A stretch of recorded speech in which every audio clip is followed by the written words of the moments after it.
In this video, we will be covering Federated configuration for the Intradyne AOS 7 archiver.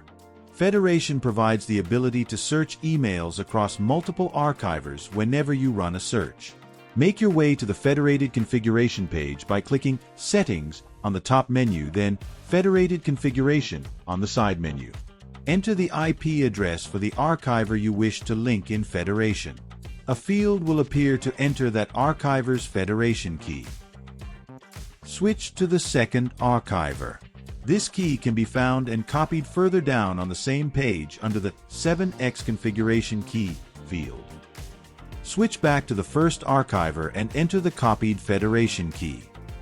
You should now see the connection information for the second archiver under Active Machines. Scroll down on this page to copy this machine's Federation key. Switching back, repeat the process by entering the first archiver's IP address. Paste the copied Federation key from the first archiver, then continue.